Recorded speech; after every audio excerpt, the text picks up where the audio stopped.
Welcome to 28 Days and Beyond, where we reflect on our history, our heritage, our culture, and our own authentic voice. And today, I'm your host, Alexander Evans, and on the set with me, my co-host, Amari Johnson. What's going on, Alex? We're going to dig right in. Let's do it. Amari, we're going to have a conversation about how do we deconstruct the racial stereotypes in the workplace. All right. And through our own experiences. What are some of the things you have experienced? I have been fortunate enough to only work one job in my life that wasn't in an all-black environment. Really? Yeah. So I mean, you know, part of my life mission is, of course, to work for the health, liberation, and well-being of African people. So I've made sure that I've always put myself in those work environments. Okay. So I don't really have too much experience to draw on in that particular regard. But there was one job, which was it was a retail job. The retail job. I worked at a music store. Okay. And there was certainly some issues in terms, it was in South Jersey. So, you know, people who would come in and, you know, not necessarily want to, you know, work with me, right? In the sense of, you know, sort of they need help. They wouldn't ask me, they'd ask somebody else, or even the coworkers, sort of having stereotypes again of how it was that I would be as a man with, you know, locks and what type of music I would be into, or what music I would have information or knowledge about, right? But it was, for me, it was really something that I understood going into it. So I kind of all took it in stride, you know what I mean? What about you? Well, it's interesting that we still have some of these conversations. I remember one time in the workplace, and me and this guy got into a conversation, and he said, "Alex, you know about drugs?" I was like, "Really?" He says, "Yeah." So I said, so I reversed. I said, "Let me ask you a question." He says, "What?" I said, "So where did you grow up?" He said, "I grew up in Kenneth Square." I said, "Well, how many people look like me that grew up in Kenneth Square?" He said, "Hardly any." I said, "How many people that did drugs where you grew up?" He said, "Mostly all of them." No, I got you. I said, "Then how you come to the conclusion I know about drugs?" Of course. And he said, "How did I?"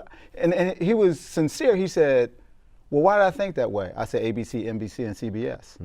You know, just like that, huh? Just like that. There's all the initials. They get you every time. But sometimes, like even when we encounter one another, and how we may look at one another based on our appearance, and sometimes we carry those stereotypes as well. We being black folk. Having stereotypes about other black people? Yes, we do. I got you. So for instance, if I appear to be clean cut, based on whatever that standard is, and you're a gentleman with locks, we begin to have these certain perceptions about one another, like a guy in a sweatsuit and a business suit. Yeah, you know why that is, right? Talk to me. ABC, NBSC, all of those sort of things. Well, we think how black is on TV now. Of course, yeah. That makes it better, huh? Oh, well, I wouldn't say that. Coonery by a different name. Did I say that? Go ahead, anyways. well, I'm just saying that what happens at times that we are affected by that same thing, and we have to deconstruct and reconstruct how we've been conditioned in these whole exchanges as well. Certainly. One, how you look, how you dress, all those kind of things as well. Well, I mean, you know, it's something that's a continuing and persisting challenge, right? You know, again, I do think that there's always room in the conversation for the need to create our own sort of working environments. You know what I mean? We see all this diversity training. They've had diversity training for decades now, and they're still running into these issues. What are some other options that are available to us? Well, you know what the funny thing is, always I tell my son, you're not a minority in the house. You're in the majority. And there's other ways to define, because once again, those labels, of course, impact us. Because I don't think from a quote unquote minority mindset, because I think critically, objectively in a constructive manner. That's you. And I like resolving conflict, right? In difficult situations. So majority of people don't think like that, and I invite the discourse. Yeah, well, luckily for us today, we have with us somebody who has dedicated her life to these very issues. When we come back on 28 Days and Beyond, we'll be joined by Dr. Brandi, who is the CEO and founder of Millennial Ventures. Something that Jane said about the angry black woman. And who are the black women you see on the local news at night in cities all over the country? They're usually angry about something.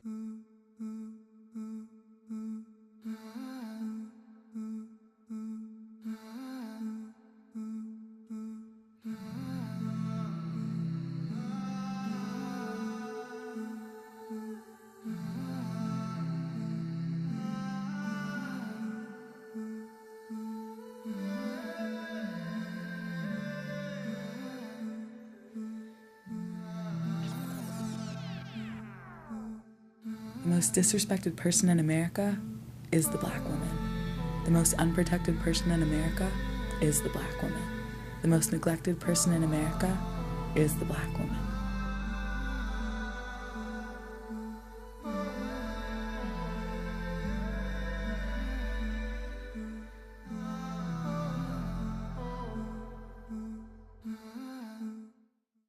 we're back with 20 Days and Beyond, and welcome to the set, Dr. Brandi. Thank you. I'm excited to be here. I'm glad you're here, because we all want to learn. Dr. Brandi, we're going to jump right into this. Okay. When you deal with the terminology or the angry black woman, we really gonna jump right in. Oh, we're okay, gonna jump right in. ahead. We're gonna talk. So when you hear that, and through your professional expertise and helping people break down what that means, how do you go about doing that?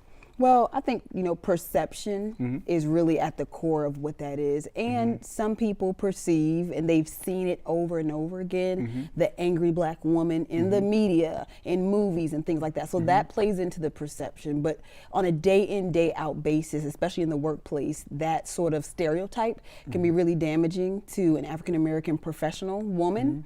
But the core of it really is all about perception. How can you get to understand other people's perception of your behavior? So is raising your voice, does that mean that you're angry? What are those cues that they're picking up on where they're translating that into anger? And I think for cultures it's very different. And there are different norms and rules in terms of how emotions should be expressed. But a lot of times we're not aware of what those cultural norms and rules are for other people, only for what's acceptable in our culture.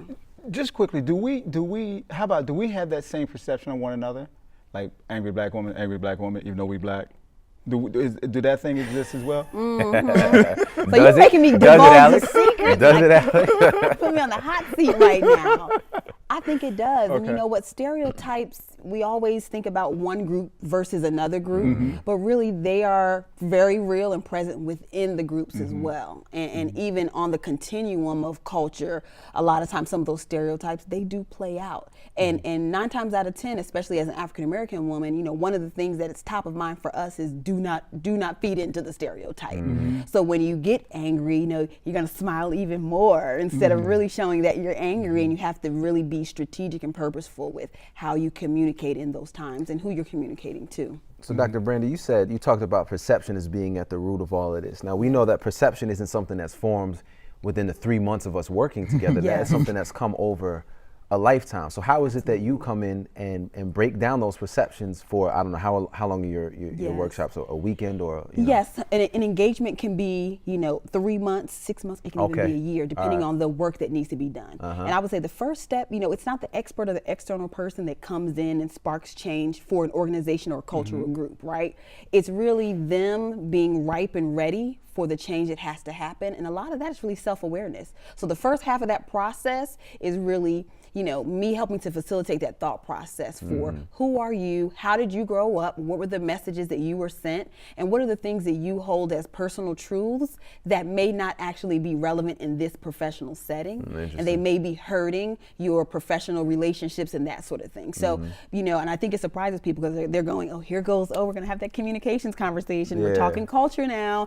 What you got? And I'm thinking, I don't really have a lot for you, but some questions, some questions that can lead you to an understanding, because if I come in with culture this, culture that, stereotypes, biases, it's going to go over people's head. It's not going to stick. And primarily even with microaggressions and those things that, even those biases that are implicit, they're unconscious, and people don't understand that they have them.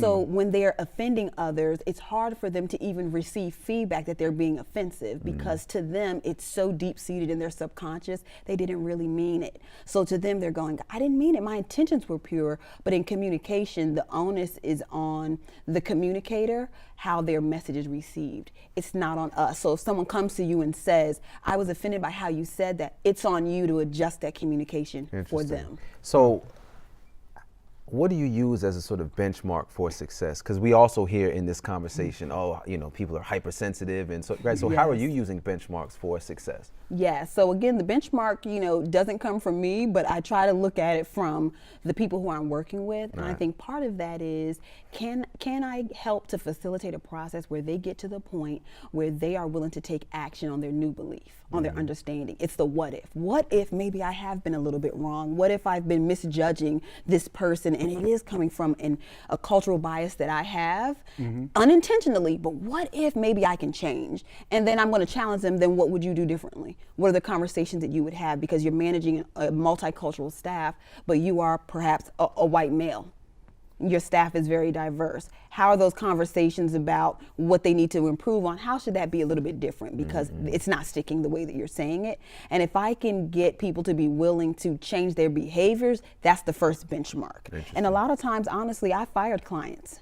They're not ready to do the work. Wow. Now, on paper, they want to bring somebody in and say, Yeah, we did the diversity training, we brought somebody in, we had the cultural. That's great, but you know, because this is a part of my life's work, I don't need a paycheck. What I need you to do is work together so that you can change an ecosystem. You know, people spend more than 40 hours a week at places that they don't feel like they're wanted, that they're appreciated, that they're valued. So I take this work very seriously. It's not just, it's not just for show. I have a question, because when I hear the word diversity, I think of difference. Can you give people the difference between different and diversity? Yes. So, and I think they're very close and very similar. So other people may argue about my perception on this, but my perspective, but I think diversity is when we're together and there are differences present. And in almost every setting there are, even if the cultural diversity is the same, on the surface level, there are many things. I'm Caribbean, I'm Jamaican. So in my head, I'm coming from that worldview, but in certain, you know, environments, I'm African American. So I'm putting that identity on. But then differences are, you know, and I think, you know, recently there's a lot more talk about it's just about differences. Those are those other things, and I think that are even more superficial, and not in a negative way, but on the surface. So the three of us have many differences, but there are so much more things that are in common. So they may not see the diversity in us sitting here. So, you know, very close cousins, but I think that there are some differences there. Dr. Brandi, we're just getting started. When we come back, we're going to dig a little deeper. I feel like I'm a very strong person, but I'm always afraid to show that I'm too strong, because I'm always afraid that it will play into that stereotype and all of a sudden I'll be looked at as masculine because of these stereotypes that are put upon black women. Black women should be quiet into themselves and sort of have their heads down and just like kind of try and blend in. You are not allowed to be a bigger woman, tall, and also stand up tall and be confident. It's just like not allowed. We back with Dr. Brandi, and we're going to dig a little deeper. Dr. Brandi, do you ever feel as though that you have to validate why your work is vitally critical? All the time. And I think that, you know, when you're younger and look even younger than you are, when you are a person of color, you know, a lot of times that's the first thing people see. And I remember early on, you know, in my business career, I really had to have people vouch for me, sponsors. You know, I'm so grateful that I was able to show and prove early on, but there's always that question of, I don't know if she's that good, if she really can, you know, get us the results that we're looking for. I found that, but you know, at some point you have to let that go. You're not going to be for some people. Some people, they're not going to get it, but there's so many other businesses and leaders out there that it doesn't bother them a bit. So once you sort of, you know, hear that communication, you can tell that there's some angst there. You have to just move on. And I used to bring a business development person with me who was a white male just to have the optics look. I used to feel like I had to do that. And I reached a point where I said, you know what, I'm going to be me, and I'm going to sort of show up, and I'm going to be, you know, happy and goofy and myself. And it worked. My business probably doubled with me just being true to who I am. The discrimination and the biases, they don't go anywhere. They're still there. But I'm able to find and navigate with clients who it doesn't matter to them. Yeah. So we've always, I mean, you know, we've always known about sensitivity training and diversity training and all of those sort of things. But well, what is unique about your work, and why is it particularly relevant at this time? Well, I hate to say it, but it affects the bottom line. It's business. Gotcha. It's business. Companies are losing so much money because their employees are saying, I don't feel included here. I can tell that my manager has it out for me. I have a target on my back. This is verbatim what I've heard from clients. And so now business leaders are saying we're losing money because it's a turnover issue. It's a retention issue. And it's bad marketing.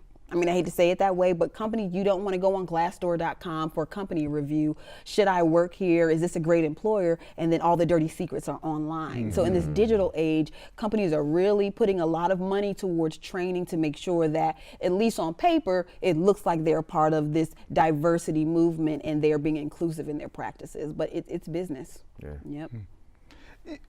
You do a lot of stuff with organizational dynamics, and from the previous segment, you know, you talked about awareness, and that's that whole component, and self-management when it comes to EQ, emotional quotient or emotional intelligence. How you take people through that process? Well, you know what? Again, going back to self-awareness, you know, when you're in a place, in a space, there are cultural rules for how your emotions should play out. When you're at church versus when you're at school versus when you're at home, when you're in the board meeting, there are rules for different environments. So the goal is to get to a point where you know how to move and navigate and adjust yourself in those environments. And a lot of professionals that I work with, they say, well, I'm just me. I'm just going to be me. I have to be fake. No, you don't have to be fake, but it's a higher level of thinking and your behavior for how can I use that for my benefit. If you show that you have that level of maturity and emotional awareness, then you can get so much further in your career than being you, the same you all the time everywhere you go. That adjustment is imperative in a professional setting. So I'm still thinking about how you said, you know, at the root of all of this is perception. If we were to go to the root of the root, you know what I mean? Why is this something that is still an issue, you know, would you say in American society? Well, you know what? You know, I think that although America, or we've thought that America has come a long way, that we haven't. So Band-Aid solutions are not going to work. Anytime that you want to treat the symptoms of an illness instead of the root cause of the illness, then it's going to keep coming back up. So just like a human body, you know, you're going to feel the fever, the chills, the cough, and you treat that. You can have take some Tylenol, that's awesome, but what is causing that underneath? And I think that there's a lot of more work that needs to be done in terms of why is this still happening? Now the good thing is, because millennials are really taking over the workforce, young professionals, the boomers are out that hold some of those older traditional values and ideals. Regardless of what the culture is, the boomers are still sort of in their own bucket in terms of their generational values. I think that we will probably see over the next 5 to 6 years a drastic change in how diversity sort of plays out in the workforce, communication, all of those things. They're going to be amazing opportunities now. And also the truth of America really is that other cultures have contributed to so much. We need people from India, we need people from Asia, Africa, from South America. We need all of those different cultures to contribute to the melting pot that's here. So at some point, the establishment or some of those things that have been in place that perpetuate some of those biases, it's not just over time, it's not going to be as powerful as it currently is. But until then, we have to still have these discussions. Well, how do you deal with multi-generational communication in these environments? How long do we have? we got a few minutes left. How long do we have? Let's go ahead and talk about it. Okay. So that is actually the #1 most requested challenge, that most requested client need that I'm getting right now. Okay. Just the other day, I was in Rittenhouse Hotel for a women's CEO group, and the #1 topic was millennials and multi-generations. Now, the problem with that is we have to work and communicate with each other every day, day in and day out. And again, there are different rules. A millennial is going to go up to the CEO and give their 2 cents and give their feedback, whereas there's an order.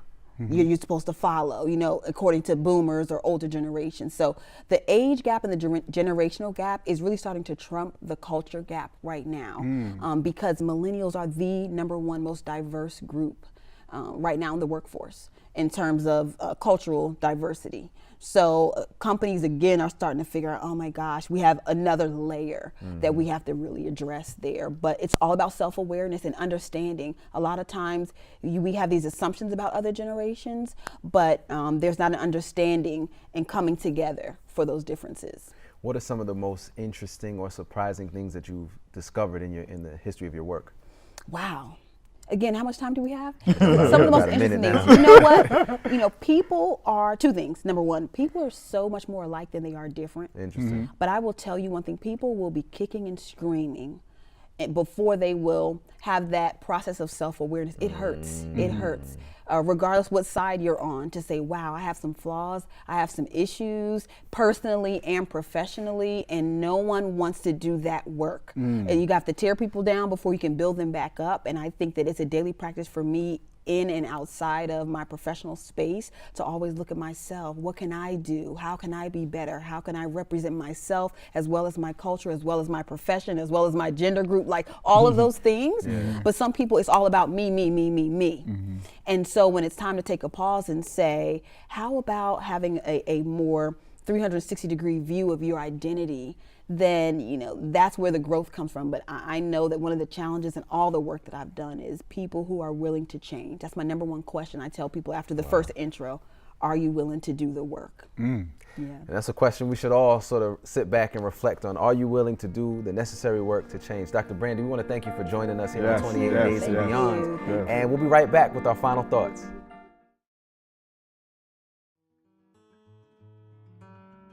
The thing that makes me most angry is the fact that I feel like no one really has my back except other Black women. It's really tough to feel alone in a fight to be seen as equal and just as successful and just as amazing as anyone else. The variety of Black women is really important in media because we are seen as only one thing, and that's sassy, or we have too much attitude, and we can never be anything else without that. There's no such thing as an angry Black woman, but a Black woman who happens to be angry. I'm gonna do everything that I can to then channel that very deep pit of anger that I have into something to show you that that's not who I am, that's not who I've ever been, that's not who Leslie is, that's not who Michelle Obama is. Like, I get that that bullshit is out there, so then I'm like, what can I do with my work, with my art, to change that, to change the narrative, to tell people that, you know, we're more than this. We're back with our final thoughts. Wow. That's all I can say. Enlightening, encouraging, and also challenging. Okay. Look at it. What are some of the things that came to mind? I know I got some work to do. Yeah, well, I mean, but that actually I think is perhaps the most important aspect for not only, you know, the work that Dr. Brandi's talking about, but I think for all aspects of life, you know what I mean? We live in a time where it's very easy to sort of identify in others what they're doing wrong. We take pictures of ourselves and only post the best ones that present the best side of ourselves, but don't ever take the time to really engage with the challenges that we face within ourselves.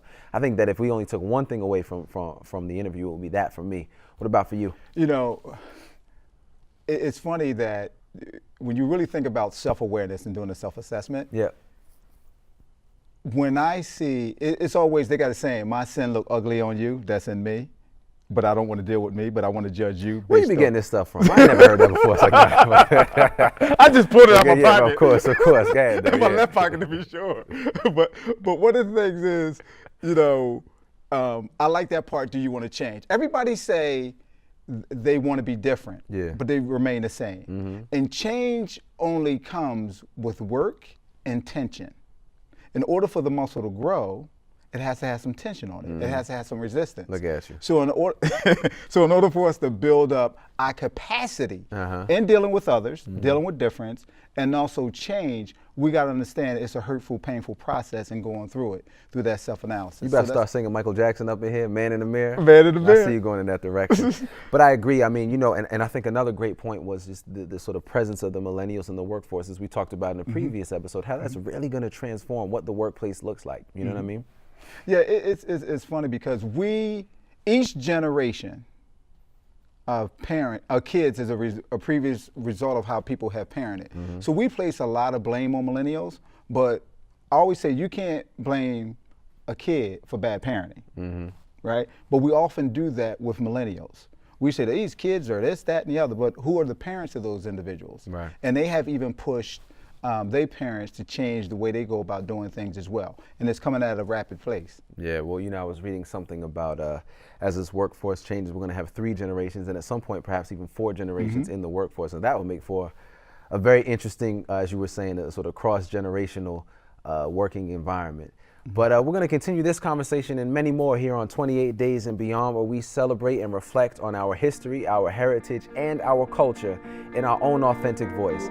Until next time, peace.